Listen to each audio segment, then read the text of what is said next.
जय हिंद एवरीवन। आप पूरे भारत में किसी भी राज्य से हो, चाहे मेल हो चाहे फीमेल हो, अगर आप इंडियन आर्मी पेपर की तैयारी कर रहे हो, आपका सपना है इंडियन आर्मी का वर्दी पहनना, फौजी बनना, तो आप बहुत अच्छे जगह आ चुके हो। यहाँ से आपका तैयारी बहुत अच्छे तरीके से होगा, लेकिन आप लोगों को रोज मेहनत करना है मेरे भाई। एक दो दिन मेहनत करने से कुछ नहीं होगा। देखो, हम लोग आप लोगों के लिए मेहनत करते हैं, तो भाई आप लोगों को भी मेहनत करना पड़ेगा। हम लोग क्या कर सकते हैं? हम लोग यही बता सकते हैं कि किस तरह से इंडियन आर्मी के पेपर में प्रश्न पूछा गया था, और जो भी मतलब इधर उधर प्रश्न रहता है ना, वो सारा प्रश्न इकट्ठा करके आप लोगों को दे सकते हैं। अब वो तो जिम्मेदारी आपकी बनती है कि आप कितना याद कर रहे हो। भाई, अगर आपको प्रश्न खोजना पड़ता है फिर याद करना पड़ता है तो आपके दिमाग में बहुत ज्यादा प्रेशर होता है। यहाँ पर आप लोग को प्रश्न खोज खोज कर दिया जा रहा है, तो आप लोग को मेहनत करना है मेरे भाई। मैं जितना भी जीके जीएस का क्लास कराया हूँ, हमारे कुछ साथी हैं जो उसका नोटबुक बनाकर और सारा का सारा जीके जीएस अपने कॉपी में लिखे हुए हैं, और वो लोग हमेशा पढ़ते रहते हैं। तो जितने लोग नए जुड़ रहे हो ना, उतने लोगों को भी यही काम करना है। जितना भी जीके जीएस बता रहा हूँ, सारा का सारा जीके जीएस आप लोग को अपने कॉपी में लिखना है, चाहे मेल हो चाहे फीमेल हो, सभी लोगों के लिए बता रहा हूँ, ठीक है ना। तो आज के इस वीडियो में 30 प्रश्न लिए गए हैं। 15 प्रश्न सामान्य ज्ञान के हैं और 15 प्रश्न सामान्य विज्ञान के हैं। 30 प्रश्न समाप्त होने के बाद लास्ट में ईमानदारी पूर्वक से कमेंट करके बताना कि 30 प्रश्नों में से आपका कितना प्रश्न सही हुआ है। देखो, आप लोगों को यह भी देखना है कि हमारा सामान्य ज्ञान में कितना प्रश्न सही हो रहा है और सामान्य विज्ञान में कितना प्रश्न सही हो रहा है। हमारा सामान्य ज्ञान सही है या सामान्य विज्ञान सही है, दोनों आप लोगों को देखना है, ठीक है ना। तो चलते हैं अपने प्रश्न की तरफ। सबसे पहला प्रश्न है कि ओलंपिक की व्यक्तिगत स्पर्धा में भारत को कितने साल बाद दूसरा गोल्ड मिला है। करंट अफेयर्स का प्रश्न है, और करंट अफेयर्स से रिलेटेड बहुत सारे प्रश्न इस बार इंडियन आर्मी के पेपर में पूछे जा रहे थे, क्योंकि मैं खुद पेपर देने गया था। मेरा पेपर इंडियन आर्मी का निकला है, आप सभी लोगों को पता होगा। तो मैं गया था तो बहुत ज्यादा करंट अफेयर्स से प्रश्न बना था, ठीक है ना। इसलिए उसी के हिसाब से यहाँ पर प्रश्न डाला गया है, और इसको आप लोग अपने कॉपी में जरूर लिखना। मैं यहाँ से हट जा रहा हूँ क्योंकि ये सारा प्रश्न आप लोगों को दोबारा संडे के दिन देखने को मिलेगा। देखो, एक हफ्ते में मैं जितना भी क्लास कराता हूँ ना, संडे के दिन रिवीजन कराता हूँ। और अभी बीसू सर जो शाम को 7 बजे मैथ पढ़ाते हैं, वो सिर्फ अभी आप लोगों को पढ़ा रहे हैं, अभी रिवीजन नहीं करा रहे हैं। जैसे ही आप लोगों का कोर्स समाप्त हो जाएगा ना, वैसे वो भी रिवीजन कराना चालू कर देंगे। लेकिन मैथ सिर्फ उन्हीं भाइयों को आएगा जो लोग रेगुलर बीसू सर से शाम को 7 बजे जुड़कर पढ़ाई करेंगे। जो लोग पढ़ाई करके नहीं करेंगे उनको तो नहीं आएगा मेरे भाई।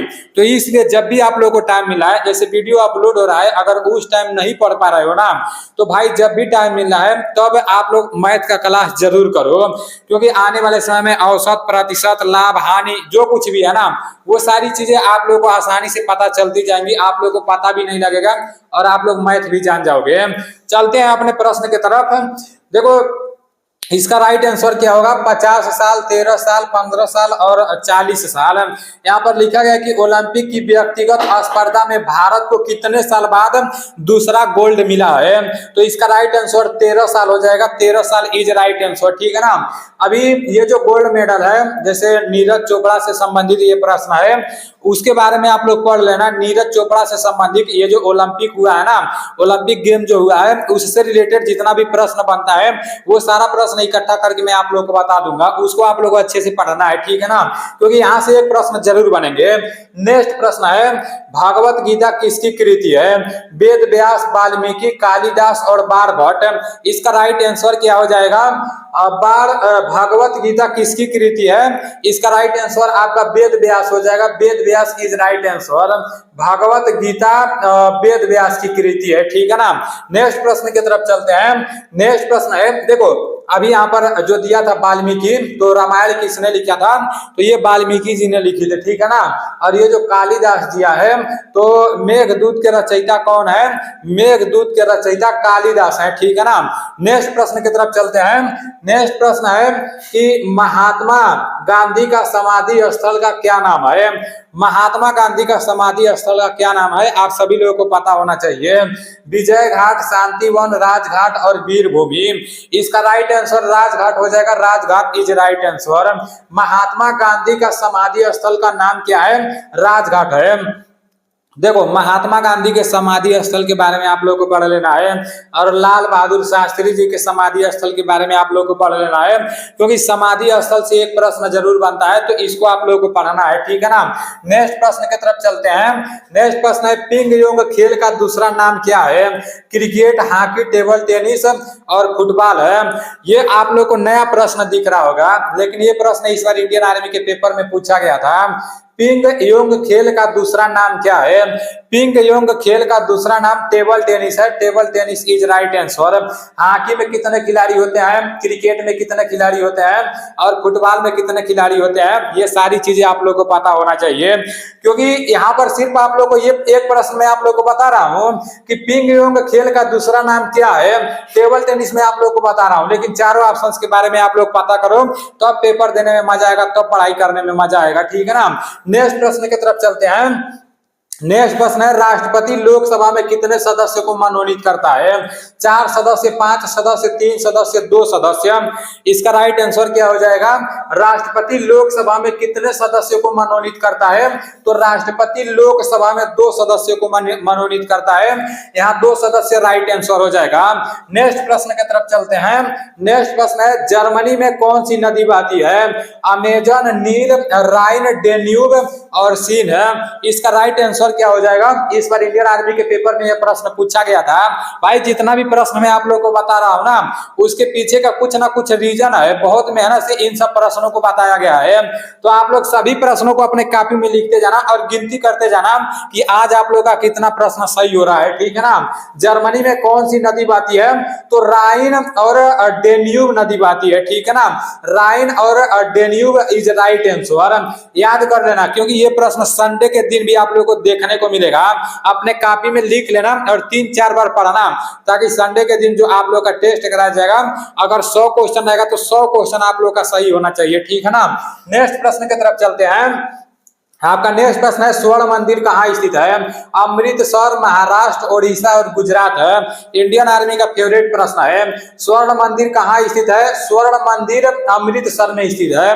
और ये अमृतसर कहाँ स्थित है?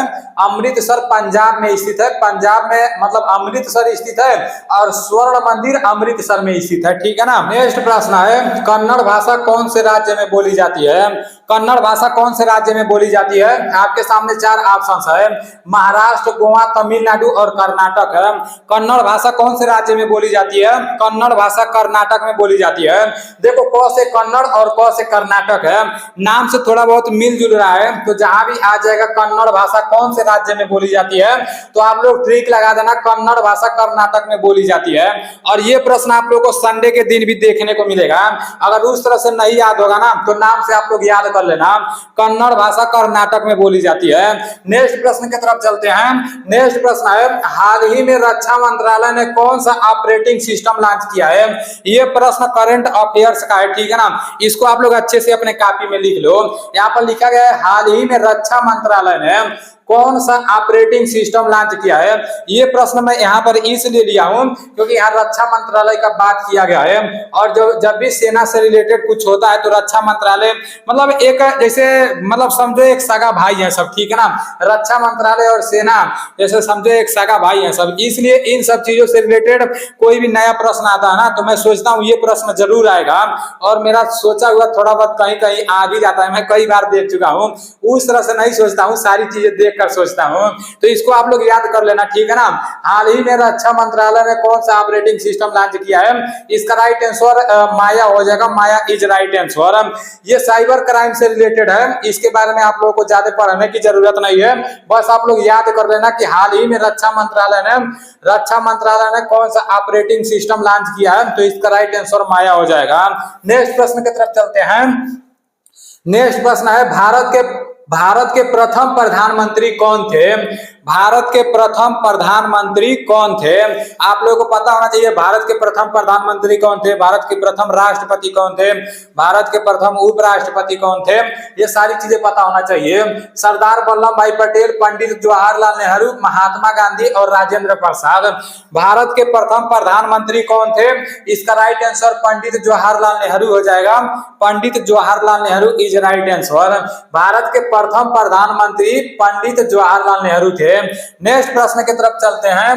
नेक्स्ट प्रश्न है विश्व जल दिवस कब मनाया जाता है। देखो दिवस से एक प्रश्न जरूर पूछता है, तो भाई सोचना क्या है, पूरा दिवस याद कर लेना, ठीक है ना।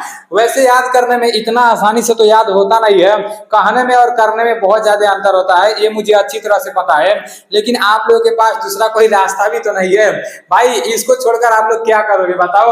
आप लोगों का सपना है फौज का वर्दी पहनना, इंडियन आर्मी में भर्ती होना, तो मेहनत तो करना ही पड़ेगा ना मेरे भाई, मेहनत करना पड़ेगा। मेहनत से आप लोगों को पीछे नहीं हटना है, पढ़ाई करते रहो, मेहनत करते रहो, एक ना एक दिन जरूर सिलेक्शन होगा। और जो भी यहाँ बताया जा रहा है ना, उसको आप लोग याद करोगे तो आपके लिए बहुत ज्यादा बेनिफिट होगा।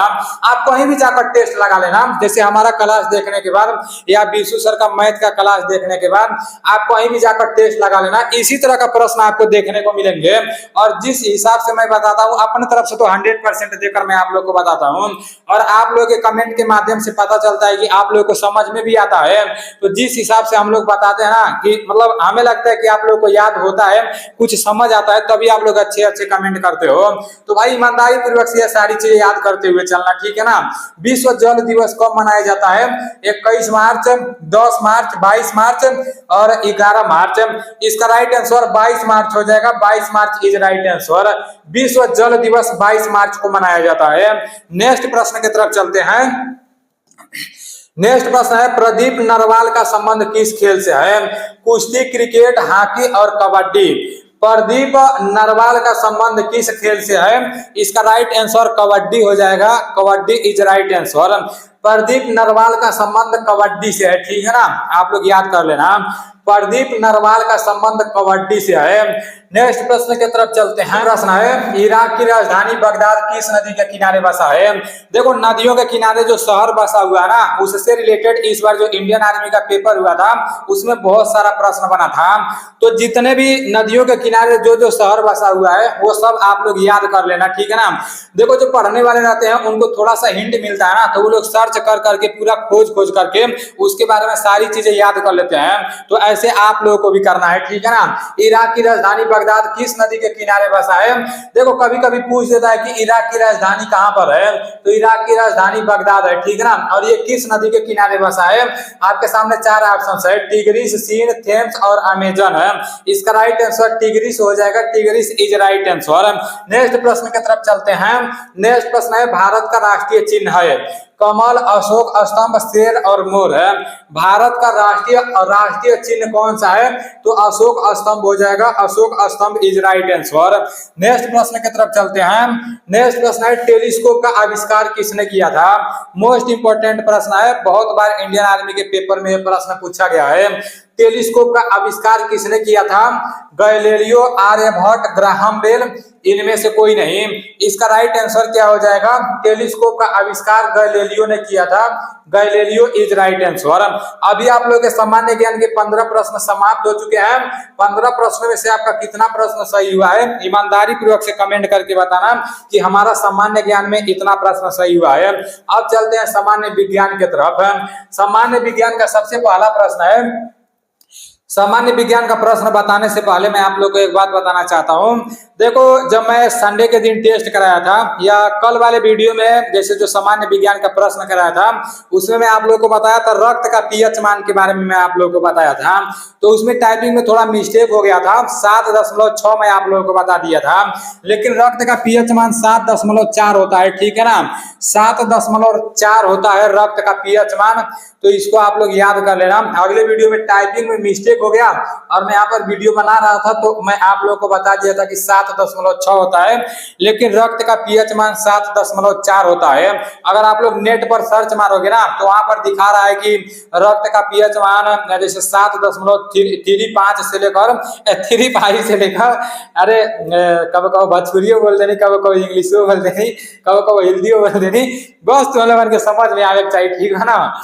जैसे गूगल दिखाओ तो गूगल कि 7.35, ठीक है ना, गूगल पर दिखा रहा था और 7.35 से लेकर 7.5 तक। लेकिन मैं सर से पूछा हूँ, बीसू सर से पूछा हूँ, वो 5-6 सालों से इंडियन आर्मी वाले स्टूडेंटों को पढ़ाते हैं, तो मतलब वो बहुत बार रिपीट कराते हैं इस प्रश्न को। तो वो बताया है कि अगर पेपर में यही लिखना है 7.4 पर ही पॉइंट मारना है, ठीक है ना, रक्त का पीएच मान, तो आप लोग अपने दिमाग में बैठा लेना।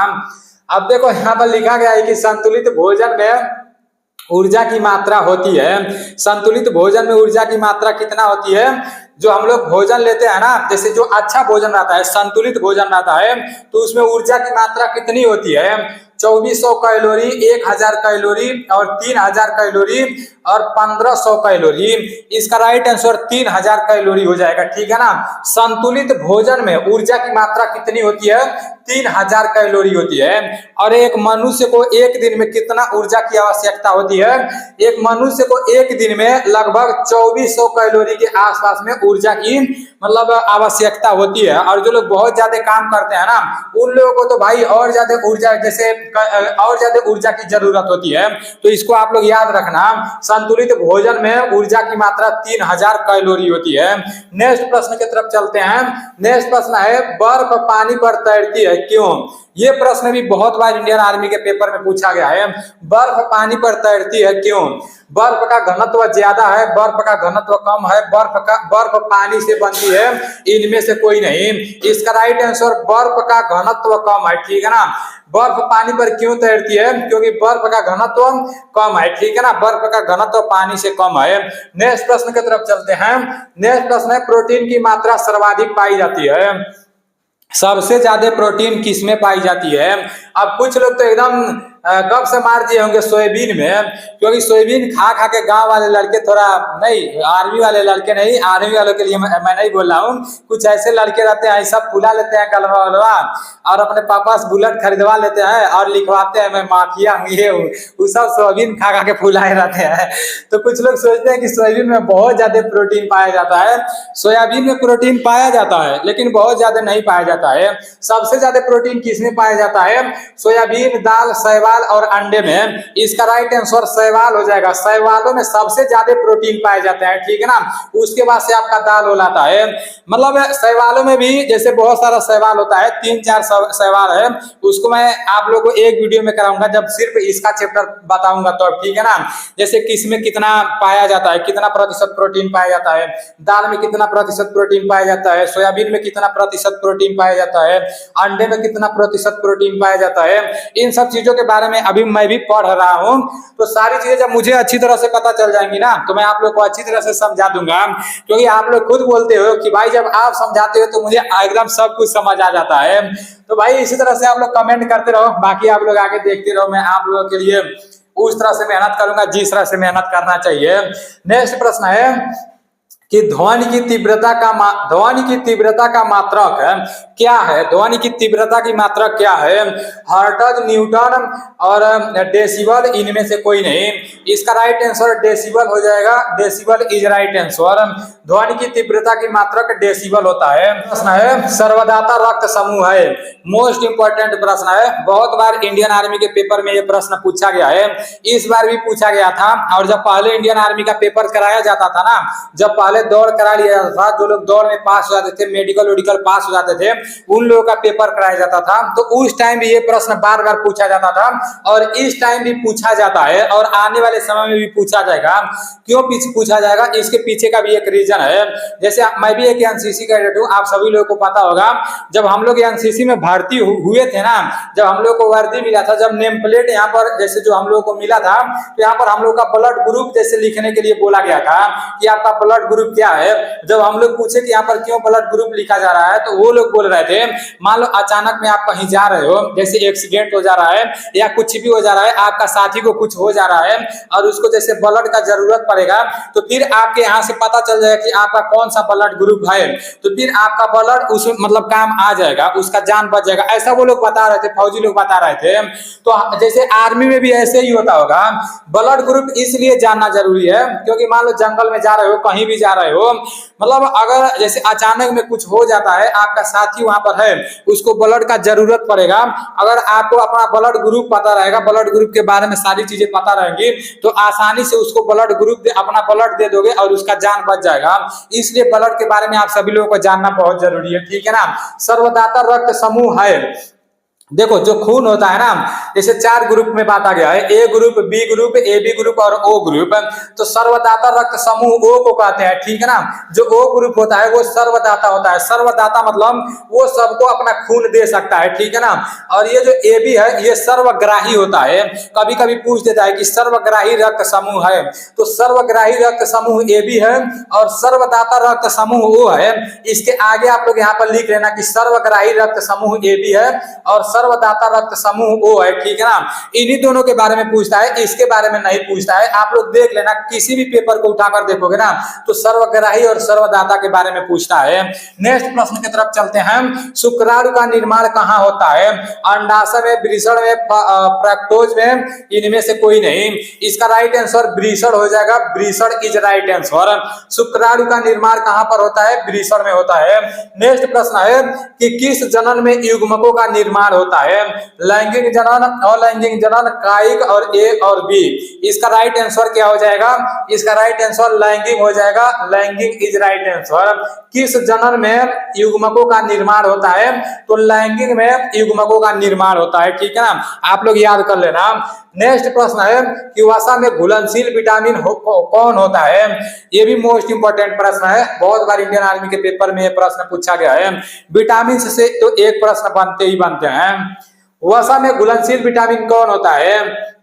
विटामिन बी और सी, विटामिन के और ई। देखो यहाँ पर के और ई है, हाँ के और ई है, उसके बाद से डी, उसके बाद से के ई डी ए। तो वसा में घुलनशील विटामिन ये सब होता है, ठीक है ना। कीड़ा, कीड़ा आप लोग याद कर लो, के ई डी ए, ये वसा में घुलनशील विटामिन होता है। इसके आगे आप लोग लिख लेना, ठीक है ना। और ये जो बीसी है ये बीसी जल में घुलनशील विटामिन होता है। ये बीसी जल में घुलनशील विटामिन होता है और कीड़ा क्या होता है? वसा में घुलनशील विटामिन होता है। तो दोनों आप लोग याद कर लेना। इसके आगे आप लोग लिख लेना जल में घुलनशील विटामिन और इसके आगे आप लोग लिख लेना वसा में घुलनशील विटामिन। नेक्स्ट प्रश्न है वायुमंडल में ऑक्सीजन की मात्रा कितनी है? वायुमंडल में ऑक्सीजन की मात्रा कितनी है? आप सभी लोगों को पता होना चाहिए। आपके सामने 4 ऑप्शन है, 78%, 50%, 21%, 18%। इसका राइट आंसर 21% हो जाएगा। 21% इज राइट आंसर। वायुमंडल में ऑक्सीजन की मात्रा 21% है और वायुमंडल में नाइट्रोजन की मात्रा 78% है। तो दोनों आप लोग याद कर लेना, ठीक है ना।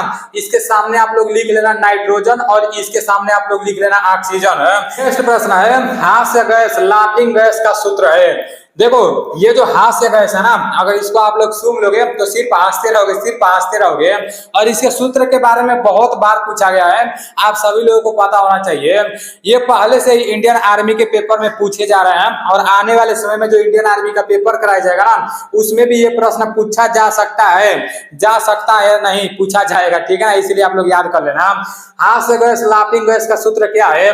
NH4, NO2, H2O और N2O। इसका राइट आंसर N2O हो जाएगा। N2O is right answer. N2O इस तरह से लिखा रहेगा, N2O इस तरह से लिखा रहेगा। यहाँ टाइपिंग करने में बराबर बराबर पर लिखा गया है, तो इसको लेकर आप लोग कंफ्यूजन में नहीं पड़ना, ठीक है ना। इस तरह से N2O लिखा जाएगा। H2O तो जल का सूत्र है, ये आप लोगों को पता होगा। और मेथेन ओथेन का भी आप लोग याद कर लेना, ठीक है ना। नेक्स्ट प्रश्न है कि सीएनजी गैस किसे कहते हैं? मीथेन, एथेन, प्रोपेन और ब्यूटेन है। सीएनजी गैस किसे कहते हैं? मीथेन को कहते हैं। मीथेन इज राइट आंसर, ठीक है ना। और नेक्स्ट प्रश्न की तरफ चलते हैं। नेक्स्ट प्रश्न है पदार्थ की चौथी अवस्था क्या है? ठोस, द्रव, प्लाज्मा और गैस। पदार्थ की चौथी अवस्था प्लाज्मा है। Plasma is right answer. अपने कॉपी में लिख लो, ठीक है ना। पदार्थ की चौथी अवस्था प्लाज्मा है। नेक्स्ट प्रश्न की तरफ चलते हैं। नेक्स्ट प्रश्न है सबसे हल्की गैस है? हाइड्रोजन, हीलियम, लिथियम, इनमें से कोई नहीं। सबसे हल्की गैस है, मुझे पता है आप लोगों के फीलिंग के बारे में मुझे अच्छी तरह से पता है। आप लोग लिथियम पर फट से ट्रिक मार दिए होंगे, लेकिन ये प्रश्न तो आपका गलत हो गया। यहाँ पर बोला गया है सबसे हल्की गैस है, सबसे हल्की धातु है नहीं बोला गया है, ठीक है ना। तो सबसे हल्की गैस कौन सा है? इसका राइट आंसर हाइड्रोजन हो जाएगा। Hydrogen is right answer. अगर बोलेगा कि सबसे हल्की गैस है तो ये हाइड्रोजन है। अगर बोलेगा कि सबसे हल्की धातु है तो वो लिथियम है, ठीक है ना। ये दोनों आप लोग याद कर लेना। सबसे हल्की गैस कौन है? हाइड्रोजन है। और सबसे हल्की धातु कौन है? तो वो लिथियम है, ठीक है ना। नेक्स्ट प्रश्न की तरफ चलते हैं। नेक्स्ट प्रश्न है, पीतल किन दो धातुओं का मिश्रण है? पीतल किन दो धातुओं से मिलकर बनता है? आपके सामने चार ऑप्शन है, लोहा और तांबा, तांबा और जस्ता, पीतल और लोहा, इनमें से कोई नहीं। इसका राइट आंसर हो जाएगा तांबा और जस्ता। तांबा और जस्ता मिलकर एक पित्तल बनाता है, ठीक है ना। तो इसको आप लोग याद कर लेना। नेक्स्ट प्रश्न की तरफ चलते हैं और लास्ट प्रश्न है, ये प्रश्न गलत नहीं होना चाहिए। पहियों द्वारा तय की गई दूरी किसमें मापी जाती है? पहियों द्वारा तय की गई दूरी किसमें मापी जाती है? लैक्टोमीटर, ओडोमीटर, फायदोमीटर और हाइड्रोमीटर। इसका राइट आंसर क्या हो जाएगा? इसका राइट आंसर ओडोमीटर हो जाएगा। Odometer is right answer. पहियों द्वारा तय की गई दूरी ओडोमीटर से मापी जाती है। दूध की शुद्धता लैक्टोमीटर से मापी जाती है और समुद्र की गहराई फायदोमीटर से मापी जाती है। तो अभी आप लोगों के 30 प्रश्न समाप्त हो चुके हैं। इन 30 प्रश्नों में से आपका कितना प्रश्न सही हुआ है, ईमानदारी पूर्वक से कमेंट करके बताना। और जिस तरह से आप लोग पढ़ाई कर रहे हो ना, इसी तरह से आप लोग तब तक पढ़ाई करना जब तक इंडियन आर्मी का पेपर ना दे लो। जब तक आप लोग इंडियन आर्मी का पेपर नहीं दे लेना ना, तब तक इसी तरह से पढ़ते रहना। ये नहीं है कि 2-4-10 दिन पढ़ना, उसके बाद से सब कॉपी किताब रख लेना, सोचना यार जब भर्ती आएगी तब पढ़ेंगे। ऐसा गलती आप लोगों को नहीं करना है भाई। दुनिया से अलग रहना है। अगर दुनिया में भीड़ में रहोगे ना तो कुछ नहीं कर पाओगे। एक दूसरे को देखकर नहीं चलना कि फलाना लड़का है, यहाँ जा रहा है, वहां जा रहा है, तो उसका मतलब तैयारी नहीं कर रहा है तो हम भी नहीं तैयारी करेंगे तो काम चल जाएगा। अरे मेरे भाई, हो सकता है कि उसका सोच दूसरा है, लेकिन आपका सोच है फौजी बनना, तो भाई फौजी बनने के लिए मेहनत तो करना ही पड़ेगा। इसलिए आप लोग अपने गांव मोहल्ले के लड़कों को देखकर नहीं चलना कि वो घूम रहा है कि हम भी घूम ले, वो वहां जा रहा है, वो इंस्टाग्राम चला रहा है तो हम भी चला लें। इस तरह से आप लोग नहीं करना, ठीक है ना। तो चलो ठीक है, मिलते हैं अगले वीडियो में। जय हिंद।